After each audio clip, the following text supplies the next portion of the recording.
ఇక్కడ భక్తుడైన దావీదు మహారాజు గారు రాసిన కీర్తన గ్రంథంలో చూసుకుంటే మొదట 2-3 వచనాల్లో యెహోవా నా కాపరి, నాకు లేమి కలుగదు.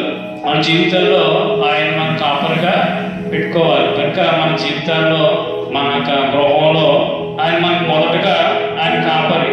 అంటే మనకు లేమి కలుగుదని వాక్యం చూసుకుంటే ఆయన మన జీవితంలో కాపరిగా ఉంటే మనకి ఎన్నో మన జీవితంలో కొరతలు వస్తాయి, లేమి ఇబ్బందులు అవి వచ్చినప్పటికీ దేవుడు మహాకృప చేత ఆయన మన జీవితంలో కాపరిగా మనం పెట్టుకున్నప్పుడు, కాపరిగా మనం ఆయన ఆహ్వానించినప్పుడు మన జీవితంలో ఆయన కాపరిగా ఉంటారు. మన జీవితాలకి, మనకు బ్రతుకులకి, మన కుటుంబాల్లో ఆయన మన కాపరిగా ఉన్నప్పుడు మనకి లేమి కలుగుదు. అంటే పచ్చికల చోట్ల ఆయన పంపించున్నాడు. మన జీవితాలు ఎంతో ఆశీర్వాదకరంగా, ఎంతో అనేకులకు దీవెనకరంగా ఆయన ఇస్తారు. ఇక్కడ భక్తుడైన మహారాజు గారి దావీదు మహారాజు చూసుకుంటే అద్భుతమైన మాట ఈరోజు కీర్తన గ్రంథంలో దేవుడు మన ద్వారా దేవుడు మాట్లాడుతున్నాడు. కాబట్టి మనం చూసుకుంటే ఈ యొక్క భక్తుడు ఈ యొక్క కీర్తన రాసిన అంతర్యం మనం చూసుకుంటే దావీదు మహారాజు గారు యెహోవా కాపరి. కాపరి అనే మాట చూసుకుంటే మన జీవితంలో మనకి ఆయన మన కాపరిగా ప్రభువుని యేసుక్రీస్తు ప్రభు వారిని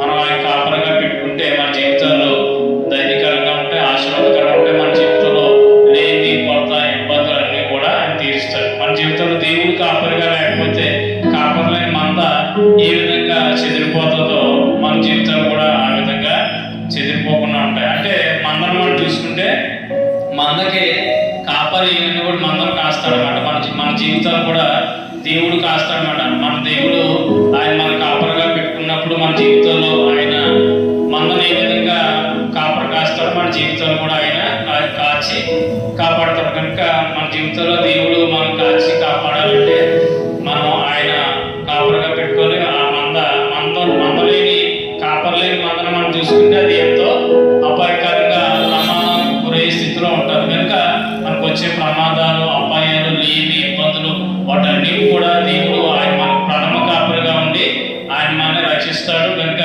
మన జీవితంలో, మన గృహంలో దేవుని మన కాపరిగా పెట్టుకోవాలి. దేవుని మన కాపరిగా పెట్టుకుని ఆహ్వానించినప్పుడు